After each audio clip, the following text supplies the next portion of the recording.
Hello aspirants, welcome to our very first session of Prelims Extra.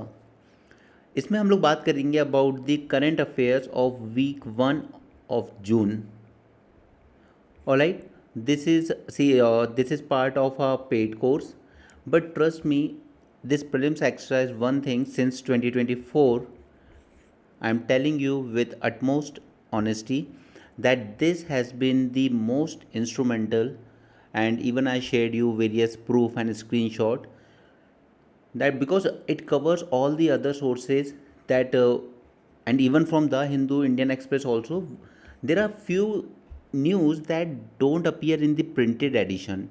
If you go to the website of the Hindu and then you open the page of various states, for example, if you open the Hyderabad edition, you will see some small lake is in news or some small tributary of any major river is news, and they come in your prelims.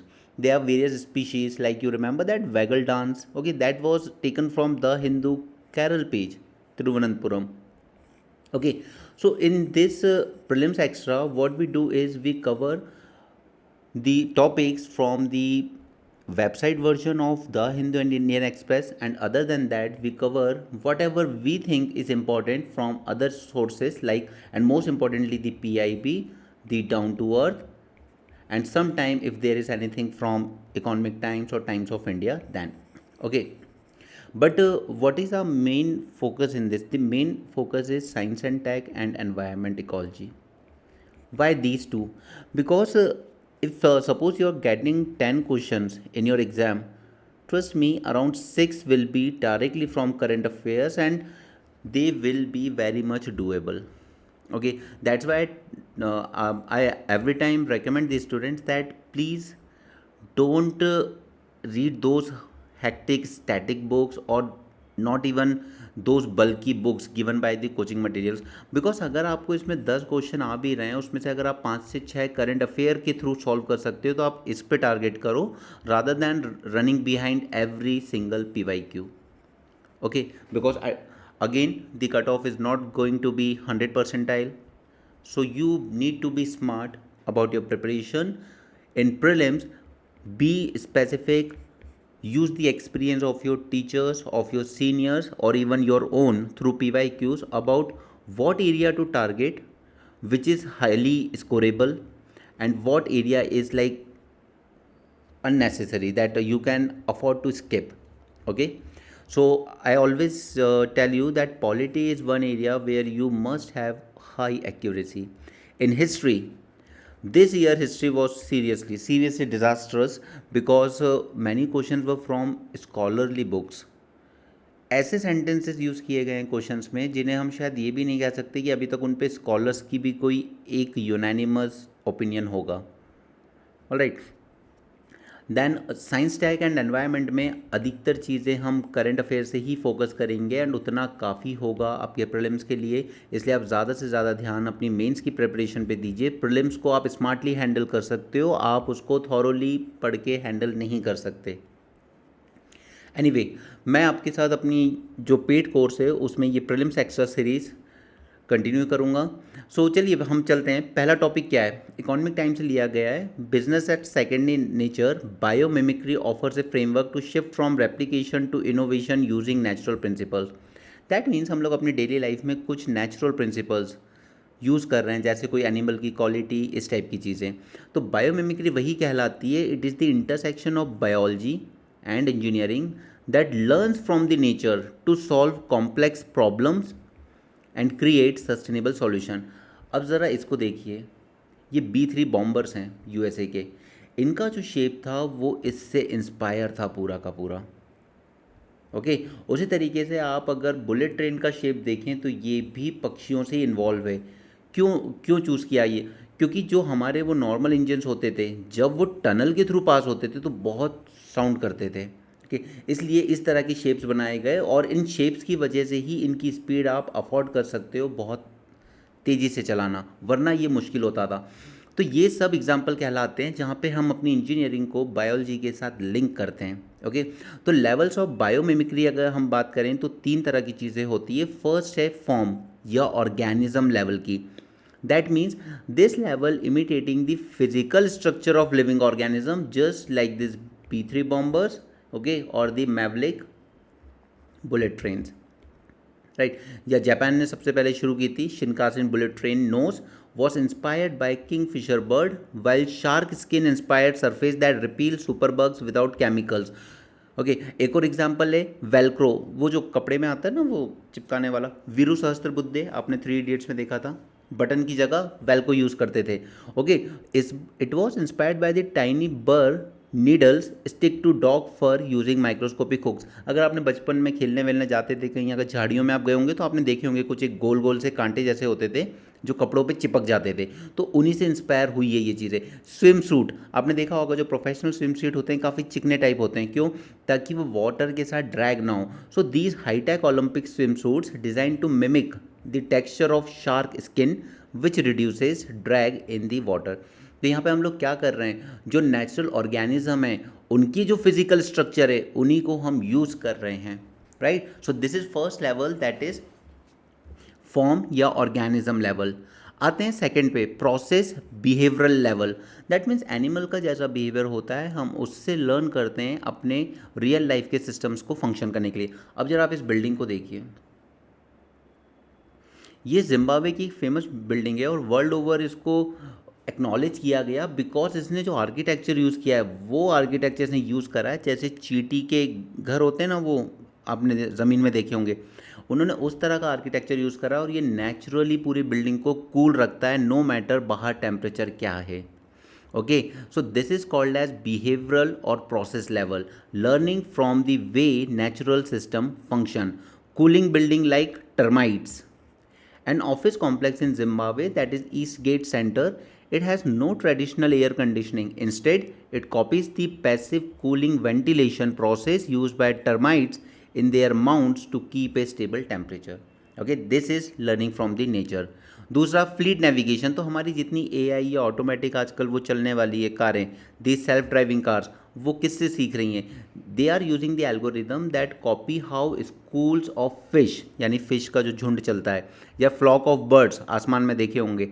Okay they move together closely without ever bumping into each other, right.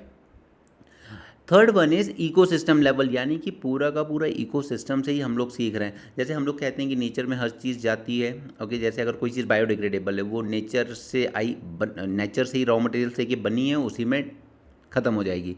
कॉपिंग an entire network और ecosystem where everything is interconnected, nothing goes to waste and focus is on long term balance and sustainability. तो हमारी जो circular economy है वो इसी को follow कर रही है, जो नेचर का इकोसिस्टम है. A manufacturing park where the waste और heat produced by one factory becomes the fuel और raw material for the neighbouring factory next door. Exactly like the forest when a fallen leaf become nutrients for the soil. Okay circular economy. Smart grid में भी हम लोग यही करते हैं, यानी कि जहाँ पर डिमांड ज़्यादा आ रही है वहाँ पे दे देते हैं. Power grids that distribute electricity dynamically by mimicking how ant चींटियाँ how ant colonies allocate resources based on where the highest demand is. Okay so these are called as biomimicry. अब अगर MCQ बनाना होगा इसका तो आपसे कुछ एग्जाम्पल्स दे के पूछे जा सकते हैं, which of the following are the example of biomimicry. Okay तो ये अलग अलग लेवल पे इस तरह की चीज़ें हैं जो हमने तीनों जान ली. ओके की फीचर्स आप खुद से पढ़ लीजिएगा. एक और बात, इस PDF में मैंने आपको कंटेंट समझाने के लिए ज़रूर दिया है, लेकिन आपको अपने हैंड रिटन नोट्स में जो नोट डाउन करना है वो सिर्फ ये अंडरलाइन वाला पार्ट होगा, because these are the points जो MCQ में एज अ स्टेटमेंट यूज़ किए जाएंगे एज पर माई एक्सपीरियंस. ओके चलिए, हिस्ट्री में जब वेग क्वेश्चन आते हैं वी आर ऑलवेज वरीड आखिर कहाँ से आते हैं. अब इंडियन एक्सप्रेस की वेबसाइट पे एक चीज़ मेंशन थी अबाउट दिस उदंत मार्तंड. ना व्हाट वाज दिस? रिमेंबर सिर्फ 2 ही चीज़ें याद रखनी है. First, it was a first Hindi language newspaper. Okay and second, it was a weekly newspaper and इसके जो फाउंडर थे वो थे पंडित जुगल किशोर शुक्ला. ओके अब ये पेपर हिंदी का था लेकिन पब्लिश कहाँ से हो रहा था? कैलकाटा से, क्योंकि वही हब हुआ करता था उस टाइम प्रिंटिंग का. So about the Udant Martand you need to remember it was a first Hindi weekly publish from Calcutta by Pandit Jugal Kishore. अब मैंने आपसे कहा है वीकली। अब अगर आपसे पूछा जाए कि फर्स्ट हिंदी डेली, तो that was Samachar Sudha Varshan by Shyam Sundar Sen. Okay, so read the question carefully. अगर वीकली पूछा गया है तो that is Udant Martand, but अगर डेली पूछा गया first Hindi daily, that is Sudha Varshan by Shyam Sundar Sen, जबकि वो वाला चलाया था शुक्ला जी ने।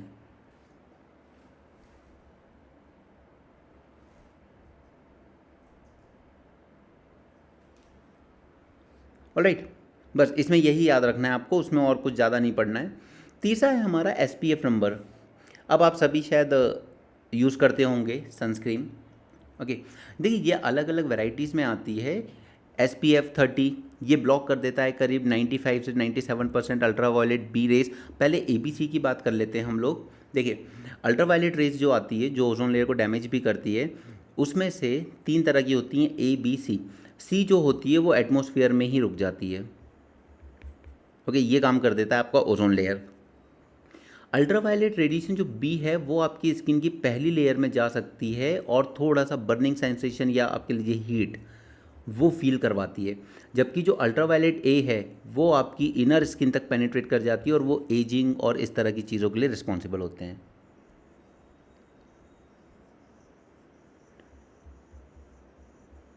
ओके, तो यहाँ पर इसी चीज़ को मेजर करने के लिए एक टर्म यूज़ होता है, sun protection factor. It measure that indicate how much ultraviolet B radiation. याद रखिएगा ये बी की ही बात कर रहा है, ए में नहीं जा रहा है, और सी तो एटमॉस्फेयर में रुकी जाती है। It measure how much ultraviolet B radiation is needed to cause sunburn on the sunscreen protected skin, okay, compare to unprotected skin. अब दूसरा, अगर वो ये फैक्टर पूछ ले आपसे तो ठीक है, बट आई पर्सनली बिलीव अगर उससे पूछना होगा तो वो इंग्रेडिएंट्स पूछेगा इसके, आखिर कौन कौन से इंग्रेडिएंट्स में यूज़ हो रहे हैं। Avobenzone, octocrylene, homosalate, zinc oxide and titanium oxide, ये सब इसमें यूज़ होते हैं आपके सनस्क्रीन में। ओके, तो ये इसलिए मैंने अंडरलाइन किया है इसको, इस पर ध्यान दीजिएगा। एडवांटेजेस आप लोग खुद पढ़ सकते हैं। और यहाँ पर the protection gains become smaller at a higher SPF level. अब जैसे जैसे आप हाई लेवल पे जाने लगते हो, SPF 30, SPF 50, SPF 80, तो आपका जो प्रोटेक्शन लेवल है it become smaller at the higher SPF level. Okay, limitations वगैरह आप खुद से रीड कर लीजिएगा। मेरा पर्पज़ इस वीडियो को बनाने का सिर्फ आपको इसके गो थ्रू कराना है, ताकि आप लोग अननेसेसरी चीज़ पढ़ के टाइम वेस्ट भी ना करें और कोई इंपॉर्टेंट पॉइंट स्किप भी ना करें। फिर एक न्यूज़ आई थी द हिंदू में बाबेसिया पर, जिसकी वजह से गिर में कुछ लायन की डेथ हुई है, थोड़े बहुत भी नहीं, 8 लायन कप्स डाइड। तो इसके रिस्पेक्ट में पहली चीज़ याद रखनी है कि ये प्रोटोजोन कि जैसे मलेरिया होता है वैसे ये प्रोटोजोआ के थ्रू होता है। Second is it can be transmitted through the bites of infected ticks. ये जो देख रहे हो ना आप, ये टिक्स, ओके, इनकी बाइट से हो सकता है ये। और ये नेचुरली सर्कुलेट होता रहता है animals like cattle, rodents and wild life, ये इसके रिजर्वॉयर्स हैं, लेकिन ये स्पिल भी हो सकता है ह्यूमंस में भी। This is the third point you should remember. And then human to human transmission भी हो सकता है इसका, वो ब्लड ट्रांसफ्यूशन के थ्रू या organ transplantation, but most importantly from mother to foetus. Okay, so आप कह सकते हैं कॉन्जेनिटल डिजीज़ भी है ये। इसके लिए कोई ट्रीटमेंट है? हाँ, there are some anti protozoal medicine for this. Okay, globally मिलता है, ऐसा कोई एंडेमिक नहीं है किसी एक पर्टिकुलर के लिए। And mostly it is found in biodiversity rich areas, जैसे कि गिर लैंडस्केप में। ओके, सो बस ये 4-5 बातें याद रखनी है। बस इतना ही करता है कि इसकी जगह, प्रोटोजोआ की जगह आपको बैक्टीरिया या वायरल लिख देगा और सेंटेंस पढ़ने में गलती हो जाएगी और फिर वो दिक्कत हो जाती है। ओके, सो इन पॉइंट्स को, इसलिए ऑडियो विजुअल मेमोरी का थोड़ा सा इम्पैक्ट रहता है। आप जब एग्जाम हॉल में होते हो कई बार चीज़ें याद आ जाती हैं। चलो, ऑपरेशन चक्रव्यूह। अब मैंने यहाँ पे आपको सारे ऑपरेशन लिस्ट डाउन कर दिए हैं जो ड्रग्स के अगेंस्ट चलाए गए हैं। ओके, तो प्रोमिनेंट वॉज द ऑपरेशन चक्रव्यूह। कौन चला रहा है? DRI। तो DRI पे भी हम छोटा सा नोट तैयार करेंगे, क्योंकि ये ड्रग्स वगैरह की बात जरूर कर रहा है, लेकिन ये जो ऑर्गेनाइजेशन है ना, ये वर्क करता है under the finance ministry, directorate of revenue intelligence under finance ministry. तो फर्स्ट थिंग इज ऑपरेशन चक्रव्यूह किस पर्पज़ के लिए चलाया गया? तो against the narcotics. Okay, first thing. दूसरा, ये कुछ नाम हैं जो बार बार न्यूज़ में आते रहते हैं, दैट इज़ मैथाक्वालोन, मैथाफेटामाइन और हैश ऑयल वही है जिसमें दीपिका पाडुकोण को इंक्वायरी के लिए बुलाया था एनसीबी ने। ओके, उनके पास से कुछ है, उनकी कुछ चैटिंग जो निकली थी सुशांत के केस में, उसमें चैट में दीपिका कुछ ऐसी डिमांड कर रही है, कैन आई गेट हैश, तब बुलाया गया था। ओके, सो ये जो नाम है इनसे थोड़ा फैमिलियर रहिएगा ताकि कभी आ जाए ऐसा कोई बाउंसर तो हैंडल कर पाओ। Then DRI, directorate of revenue intelligence, it is the apex anti smuggling agency which works under the ministry of finance. तो ये किस किस चीज़ पे काम करती है? ड्रग ट्रैफिकिंग के अगेंस्ट, उसके बाद illicit international trade in wild life also and environmentally sustainable goods also. तो इस तरह की किसी भी इलीगल चीज़ हो रही है, किसी भी तरह की स्मगलिंग हो रही है तो उसे हैंडल करता है डायरेक्टरेट ऑफ रेवेन्यू इंटेलिजेंस। और गलती से होम मिनिस्ट्री या कुछ और बोल दे तो गलत मत करना, मिनिस्ट्री ऑफ फाइनेंस के अंडर में आएगा। इसके अलावा ये और भी एंटी नार्कोटिक्स ऑपरेशंस हैं जिनमें से मुझे दो प्रोमिनेंट लगते हैं। One is this operation Garud, क्योंकि ये इंटरपोल के साथ यानी इंटरनेशनल पुलिस के साथ मिलके होता है। और दूसरा ऑपरेशन हॉट परसूट, ये इंडिया म्यांमार से आने वाले जो ड्रग्स हैं उनके अगेंस्ट होता है। ओके, और ये ऑपरेशन थंडर है नागपुर पुलिस का, इसको कुछ अवार्ड मिला था इसलिए ये भी न्यूज़ में रहा था। तो एटलीस्ट अगर सारे नहीं तो ये 3 ज़रूर याद रखिएगा।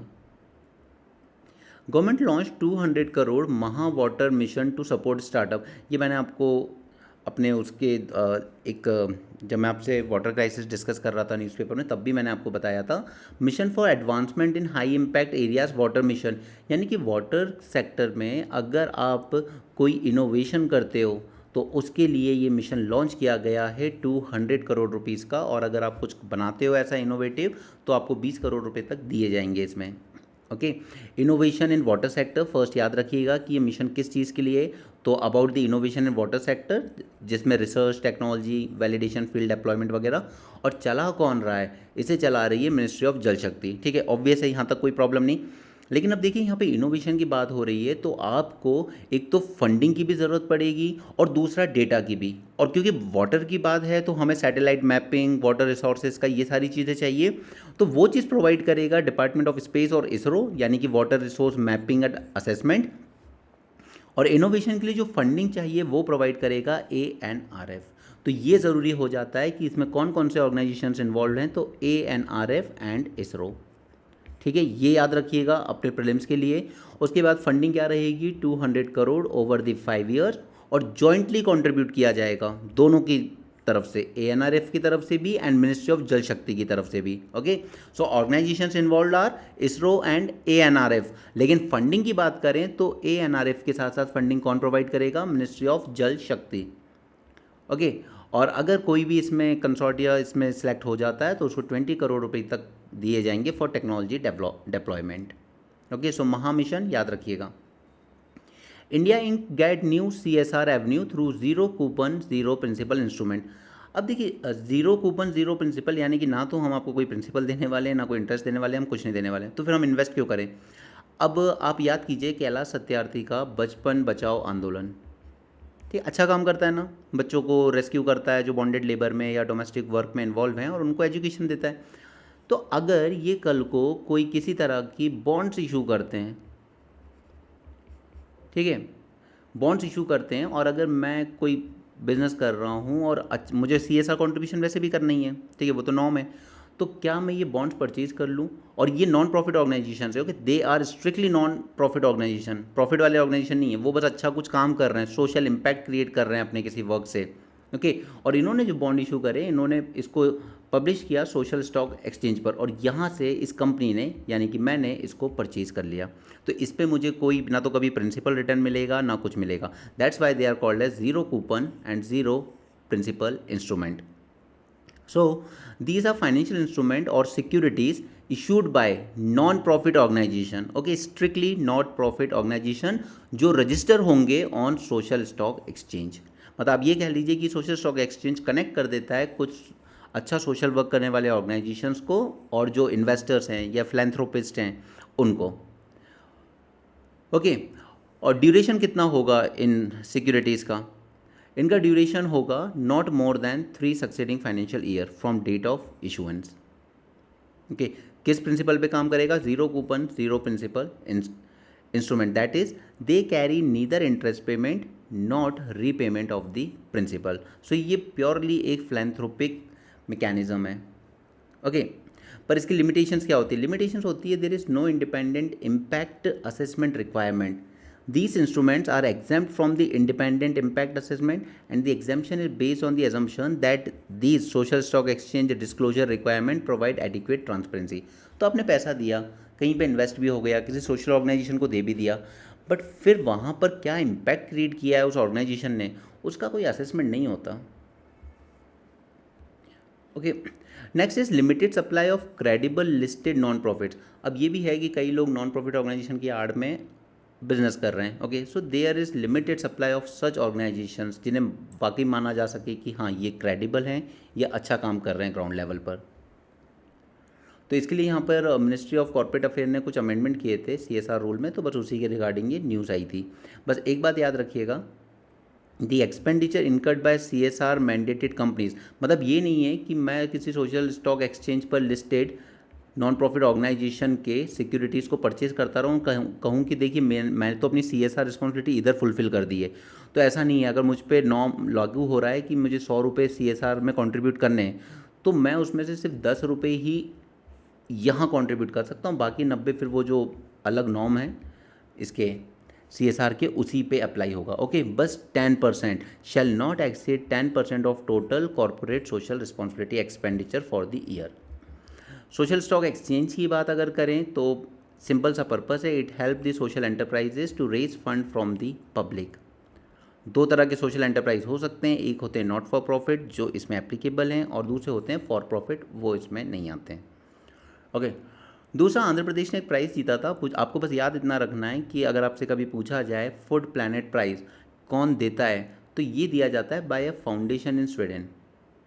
ओके, ये याद नहीं रखना है फाउंडेशन का नाम, but it is given by a foundation in Sweden. ऐसा कई बार पूछ लिया जाता है कोई भी फालतू की रिपोर्ट उठा के या कोई प्राइज़ का नाम उठा के. It is world's largest environmental award. Okay, 2 categories में दिया जाता है, बट याद रखने की ज़रूरत नहीं है.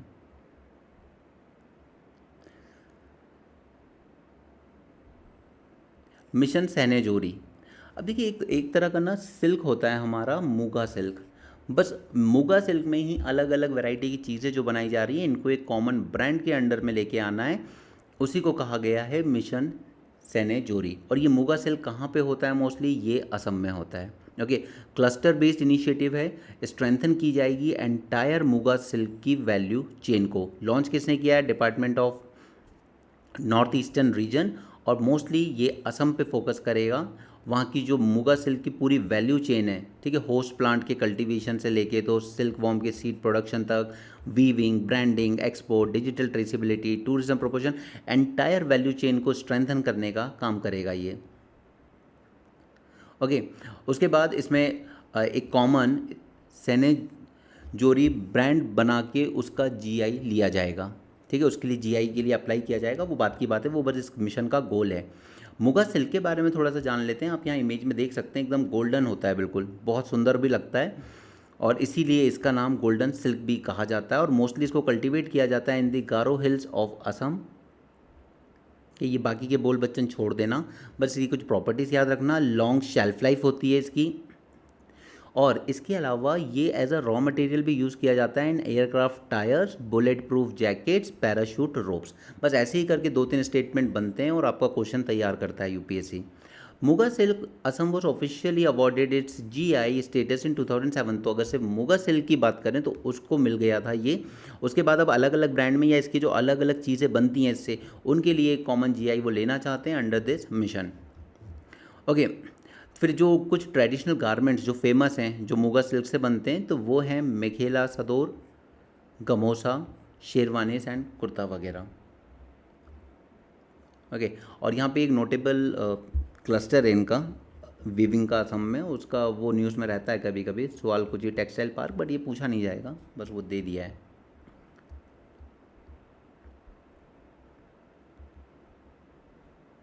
Okay. Rare giant Malabar squirrel spotted in Chhattisgarh Barnawapara sanctuary. अब देखिए, ये इतनी रैंडम नाम आते हैं ना. अब कोचिंग वाले बस आगे क्लेम करना है कि हमारे में से क्वेश्चन आया, तो वो हर किसी चीज़ पे एक शॉर्ट नोट देना शुरू कर देते हैं, बट इतना वर्थ नहीं है. बस यहाँ पे आप अपने मालाबार स्क्विरल के बारे में कुछ चीज़ें जान लो. फर्स्ट इज़ कि ये मिलता कहाँ है हमें? वेस्टर्न घाट, ईस्टर्न घाट और सतपुड़ा रेंज में. और किस एलिवेशन पर, किस हाइट पे मिलेगा हमें, तो ये मिलता है 180 से 2300 मीटर तक की हाइट पे, यानी कि अच्छे खासे एरिया में मिलता है।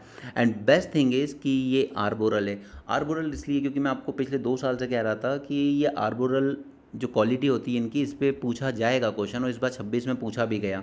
इनकी जो टेल होती है ना वो बहुत मजबूत होती है, और ये मोस्टली पेड़ों पर ही रहना पसंद करते हैं।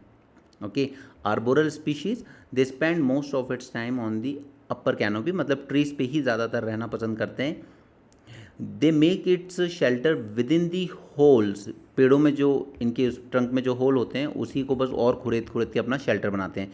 ये इतनी वाहियात बात मुझे इसलिए बतानी पड़ रही है बिकॉज वो औरंगुटन पे क्वेश्चन आया था ना 2023 में, उसमें ऐसा ही स्टूपिड सा स्टेटमेंट उसने यूज़ किया था कि इनमें से कौन सा एनिमल है जो डंडे से ऐसे पेड़ में कुछ कुछ करता है, इस तरह की एकदम बकवास स्टेटमेंट थी। औरंगुटन उसका आंसर था। और ये महाराष्ट्र का स्टेट एनिमल भी है, लोकली इसको ये लोग शिकरू कहते हैं। ओके, काफ़ी पावरफुल एंड लॉन्ग टेल होती है इसकी, एंड सॉलिटरी रहना पसंद करते हैं। अब ये सॉलिटरी बात वाली इसलिए कर रहा हूँ मैं क्योंकि 2020 में एक क्वेश्चन आया था एलिफेंट्स को लेके कि इनका जो झुंड होता है उसको फीमेल लीड करती है, फिर ये पूंछ पकड़ के चलते हैं एक दूसरे की। इस तरह के स्टेटमेंट्स यूपीएससी ने दिए हैं, इसलिए मैंने अंडरलाइन किए हैं यहाँ पर। ओके, ये मत सोचिएगा कि सर ये तो बेकार की बातें, बेकार की नहीं है। जो भी मैं आपको बता रहा हूँ ये सब PYQs को डीपली एनालाइज करने के बाद और अपनी जो एक्सपीरियंस है उसके बाद ही आपको बता रहा हूँ। Okay, there is a doctrine called as promissory estoppel. अब देखो, इस डॉक्ट्रिन सिंपल से कहती है कि अगर पर्सन A1 ने कोई प्रॉमिस किया है पर्सन 2 को, अब जैसे मान लीजिए पर्सन A को कुछ प्रॉमिस किया था कि आप अभी ये कर लो, इसके बाद मेरा ये चीज़ ग्रो हो जाएगी, फिर 6 महीने बाद मैं आपको इतना पे कर दूंगा, और ये पर्सन कोई एक अच्छा ऑफर छोड़ के बैठा है किसी पर्सन C से, क्योंकि उसने इस पर्सन 1 के प्रॉमिस पे भरोसा किया था। इस वजह से इसने 6 महीने से इनको ज्वाइन नहीं किया, वो इसी के साथ वर्क करता रहा। लेकिन अब ये आदमी कह रहा है कि यार मैं ये बिज़नेस बंद कर रहा हूँ, मेरा मन नहीं लग रहा है इसमें, मुझे नहीं करना।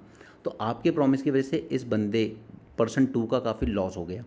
तो ऐसे में यहाँ पर कोर्ट ने कहा है कि लीगल डॉक्ट्रिन के तहत कि आप यहाँ पर अगर इस बंदे का नुकसान आपके प्रॉमिस की वजह से हुआ है तो फिर आप लायबल हो कि आप अपना प्रॉमिस फुलफ़िल करो। लेकिन अगर आपने प्रॉमिस किया था लेकिन आपके प्रॉमिस की वजह से लॉस नहीं हुआ है, उसने ये C नहीं ज्वाइन की कि यार मुझे नहीं करनी थी नौकरी उस टाइम पर, बाद में वो आपको ये नहीं कह सकता कि यार मैंने तेरी वजह से वहाँ ज्वाइन नहीं किया था। ओके, सो लॉस होना चाहिए उसको, तब जाके ये डॉक्ट्रिन उस केस में एनफोर्स होती है। क्योंकि सुप्रीम कोर्ट ने भी यहाँ पे यही कहा, it can't be invoked for benefits never intended. It is a legal doctrine that states that if someone reasonably relies on a promise and act or fail to act in a way that causes them some harm because of that promise, the promise can be enforced. अगर मेरे promise की वजह से आपका कोई loss हुआ है तो वो promise मुझ पे एनफोर्स किया जा सकता है। लेकिन अगर आप कोई ऐसे बेनिफिट की बात कर रहे हो कि यार मेरा ये फ़ायदा हो सकता था इसकी वजह से नहीं हुआ, तो यार उस बारे में हमारी कोई बात नहीं हुई थी। Okay, it prevents the promisor from arguing against the enforcement of the promise. अगर मेरे प्रॉमिस की वजह से कोई लॉस हुआ है तो फिर मुझ पे वो लीगल ऑब्लिगेशन बनेगा।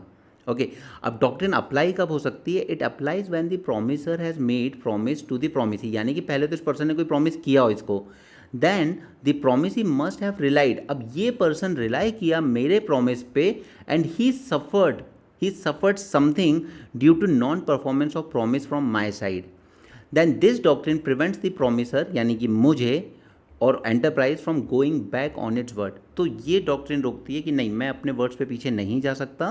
Now this doctrine enables the injured party, ये वाली, और the promisee to recover a promise. तो ये लीगली अपना मतलब मुझसे रिकवर कर सकता है। And this doctrine seek to protect the right of the promisee, that mean this person और the aggrieved party against the promisor.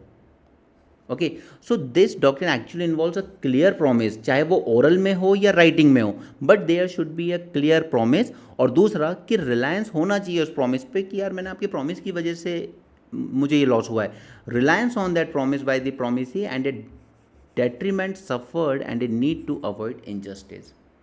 Okay, तो ये कहलाती है doctrine of promissory estoppel. There must be a clear and unambiguous promise. अब ये politicians पे लागू नहीं होती, ठीक है। ओके, आप उन पे क्लेम नहीं कर सकते। The plaintiff must have acted relying reasonably on that promise, क्योंकि ऐसा तो नहीं कि मोदी जी ने 15 लाख देने का कह दिया था तो लोगों ने काम करना, नौकरी ढूंढना छोड़ दिया था, ऐसा नहीं है ना।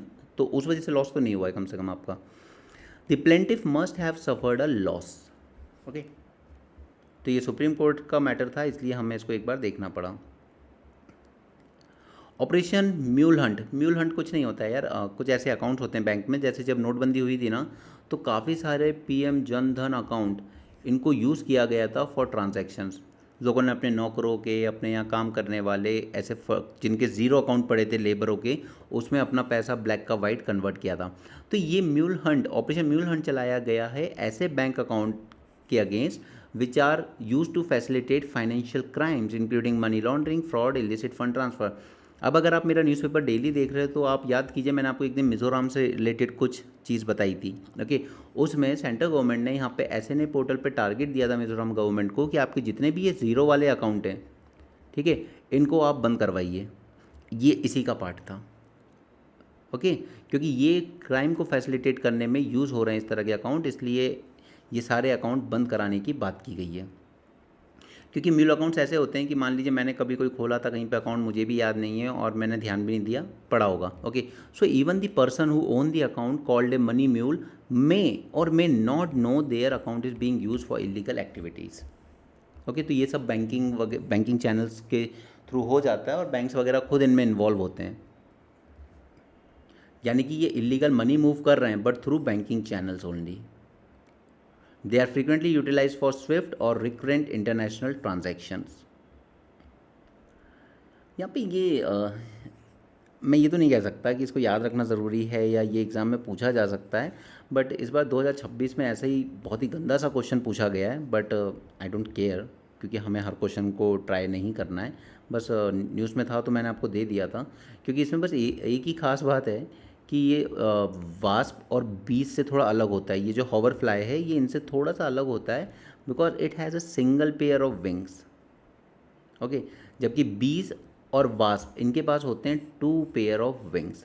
ठीक है, तो ये नाम हैं बड़े अजीब से, अगर आप याद रख सकते हो तो रख लो, नहीं भी रख पाओ तो कोई दिक्कत नहीं। वेस्ट बंगाल से डिस्कवर हुए हैं from the Gangetic valleys. Okay, Eklavya residential school, तो यहाँ पे अमेज़ॉन के साथ कुछ डील हुई है इसको लेकर, तो मुझे आपको प्रिपेयर करवाना है एकलव्य स्कूल्स, इनके बारे में। किसने शुरू करें ये? पहली बात तो एकलव्य यानी कि आपके दिमाग में आ जाना चाहिए ट्राइब्स। ओके, कहीं ना कहीं ट्राइब्स के लिए कोई मॉडल रेसिडेंशियल स्कूल्स बनाए जाएंगे, क्योंकि इनके साथ और भी दिक्कतें होती है कि अगर आप स्कूल बुला भी लो लेकिन उनके घर में अच्छे घर नहीं है, उनके पास पढ़ने का माहौल नहीं है। तो इस सब में यहाँ पे 1998 में लॉन्च किया गया था by ministry of tribal affairs Eklavya model residential school, ताकि क्वालिटी और रेसिडेंशियल स्कूल दिए जा सकें to the scheduled tribes from class 6 to 12 specially in remote areas. Okay, तो कहाँ पे खोले जाएंगे? देखिए, ये हर ब्लॉक लेवल पे खोले जाएंगे। ठीक है, सेंटर हो गया, स्टेट हो गया, डिस्ट्रिक्ट हो गया, डिस्ट्रिक्ट के नीचे ब्लॉक लेवल हो गए। तो ये जो ब्लॉक लेवल है, ऐसे block which have more than 50% population, जिनकी पॉपुलेशन 50% से ज़्यादा हो या फिर एटलीस्ट 20,000 ट्राइब वहाँ रहते हों। सपोज़ कर लीजिए कि किसी सिटी की पॉपुलेशन 1 लाख है, ठीक है, लेकिन उसका 50% लोग नहीं है ट्राइबल, लेकिन 20,000 लोग ट्राइबल हैं। ठीक है, यानी कि हार्डली 20% ही है। तो आप रिजेक्ट नहीं कर दोगे कि यार यहाँ तो 50% पॉपुलेशन नहीं है, नहीं, 20,000 तो है ना। तो दोनों कंडीशन में से कोई सी भी सेटिस्फाई हो जाएगी तो भी स्कूल बनाए जाएंगे। Okay, either A block with more than 50% ST population और 20,000 ट्राइबल स्टूडेंट्स। तो यहाँ पे ये जो एक सोसाइटी बनाई गई थी, national education society for tribal students, ये एक ऑटोनमस ऑर्गेनाइजेशन की तरह सेटअप की गई थी under ministry of tribal affairs. तो ये मैनेज करता है इन स्कूल्स को, और इसने यहाँ पर अमेज़ॉन के साथ कुछ एग्रीमेंट साइन करें। को एजुकेशनल कोएड रेसिडेंशियल स्कूल होते हैं फ्रॉम 6 to 12। कोशिश ये की जाती है कि इनकी भी education quality should be on par with Navodaya Vidyalaya. अब एक और बात, ऐसा नहीं है कि नॉन एसटी स्टूडेंट्स को एडमिट नहीं कर सकते हैं, लेकिन only on seats up to 10%। Okay, और फिर जो 20% सीट्स हैं वो भी रिजर्व होती हैं, लेकिन वो एसटी के ही स्पोर्ट्स कोटा से आने वाले डिजर्विंग स्टूडेंट्स को। ओके, तो अगर 100 सीट्स हैं तो 10 सीटें तो आप नॉन ट्राइबल्स को दे सकते हो। ठीक है, उसके अलावा आउट ऑफ दिस 100 इटसेल्फ 20 जो हैं वो आपकी स्पोर्ट्स कोटे से आने वाले ट्राइबल स्टूडेंट्स के लिए हो जाती है। फोरा मिनीफेरा। अब ये ना बड़े अजीब से दिखते हैं, आप इनको देखिए ज़रा, ठीक है। एक बात तो आप नोटिस कर पा रहे हो यहाँ पे कि इनका बाहर जो है ना एक पूरी एक शेल की कवरिंग है इनकी, ठीक है। और ये ऐसे स्पीशीज़ हैं जो 500 मिलियन ईयर से मौजूद हैं हमारे ओशन में, okay. 500 million years. Remember they are single celled organism. और इनके जो शेल्स होते हैं, ये जो आउटर कोटिंग है, इसमें इसमें there are 100 of tiny holes called as foramen, okay. They are among the most abundant and ecologically important organism in the ocean. Size अगर देखोगे तो कुछ माइक्रोमीटर के होते हैं, हार्डली 500 या 50। और they can live in open ocean along the coast as well as estuaries. इनके पास अपनी खुद की शेल होती है फॉर देयर प्रोटेक्शन। तो और ये खाते क्या हैं, दे ईट द डेट्राइटस, ओके, जो मर चुके होते हैं ना उनको खाते हैं, या फिर कुछ भी जो बहुत छोटा हो, लाइक डायटम्स, बैक्टीरिया, एल्गी और even small animals like tiny copepods, okay. So ये इनकी डाइट का थोड़ा सा ध्यान रखना। और वैसे अगर क्वेश्चन कभी आएगा तो बस इतना ही आएगा, these are this single cell organism that are living in oceans for more than 500 million years. Sudan, DR Congo, world's top most neglected crisis. अब देखिए यहाँ पर बस इतनी सी बात है कि एक रिपोर्ट पब्लिश की गई है, और पब्लिश किसने की है, नॉर्वेजियन रेफ्यूजी काउंसिल ने, नेग्लेक्टेड डिस्प्लेसमेंट क्राइसिस रिपोर्ट। ये बस इतना सा मेजर करती है कि आखिर जिस लेवल का डिस्प्लेसमेंट हो रहा है, फॉर वॉट एवर रीज़न, जिस लेवल का भी डिस्प्लेसमेंट हो रहा है, क्या उस लेवल से इंटरनेशनल रिस्पॉन्स मिल रहा है या नहीं मिल रहा है। तो neglected displacement crisis report by Norwegian refugee council, okay. और इन दो देशों को, जहाँ पर लड़ाई झगड़े भी बहुत चल रहे हैं, these are world's top most neglected crisis. बस रिपोर्ट के बारे में कुछ नहीं जानना है, ये सब बोल बच्चन वाली बातें हैं, लेकिन मेन काम बस उतना ही है कि ये रिपोर्ट पब्लिश कौन करता है। अच्छा, इस तरह के क्वेश्चन यूपीएससी के फेवरेट हैं, ये बहुत पूछता है। तो डाउन टू अर्थ में उड़ीसा से रिलेटेड यहाँ पे कुछ टर्म्स थे, उनको हम तैयार करेंगे। यहाँ पे कुछ native varieties of rice and millets, ये न्यूज़ में था। कई बार यूपीएससी ऐसे 2-3 नाम देके पूछ लेता है कि ये क्या है इनमें से, okay. So there are some native varieties of finger millets called as Jan Mandia, Dussehra Mandia, Pati Mandia and Chili Mandia, ठीक है। वो मिलेट्स की वैरायटी है। और राइस वैरायटी पूछी जाती है, जिसमें से एक सबसे इम्पॉर्टेंट है मचकांता, ओके। उसके अलावा देर इज़ हल्दी चूड़ी एंड टिकी चूड़ी। और काला जीरा आप जानते हैं, इसको जीआई टैग भी मिल चुका है, 2024 में मिला था। काला जीरा रिसीव दी जीआई टैग, ठीक है। तो all these are the rice varieties, और ये जो ऊपर हैं these are finger millet varieties. ये नाम याद रखना ज़रूरी है, क्योंकि इस तरह के क्वेश्चन यूपीएससी के बहुत फेवरेट हैं। झारखंड मेगालिथ। अब यहाँ पर क्या है कि मुंडा ट्राइब रहती है झारखंड में, ठीक है। तो मेगालिथ बरियल आपको पता है कि आप किसी को बरी करते हो और फिर वहाँ पे एक बड़ा सा स्टोन लगा देते हो, बस वो चला आ रहा है हमारी एंशियंट हिस्ट्री से। खास बात ये है कि ये लोग अभी भी इस कल्चर को कंटिन्यू कर रहे हैं। That means you can say it is a living megalith, okay. These are the burial site associated with Munda tribe, where stones are erected in the honor of the deceased as part of long standing cultural tradition. Jharkhand में है, a place of मॉरिंग कहा जाता है इसको। और यहाँ पे 2 archaeologist का नाम है। एक बार यूपीएससी ने क्वेश्चन पूछा था 3 लोगों का नाम देके कि आर्कियोलॉजिस्ट हैं, रेलवे इंजीनियर है या क्या है, तो मैंने बस इसको अंडरलाइन कर दिया, डाल्टन एंड पैप। अगर कभी आ जाए तो ठीक, वरना वैसे आने के चांसेस बहुत कम है, okay. It is a unique combination of living tradition, तो इसका एक केस बनता है for UNESCO world heritage site status. All right, so that's it, that's all about week 1 current affairs. इसमें से 2-3 टॉपिक काफ़ी हाईली प्रोबेबल हैं, and you will definitely see a question on either of them, okay. So that's it for this session, thanks for joining, have a great day and keep learning.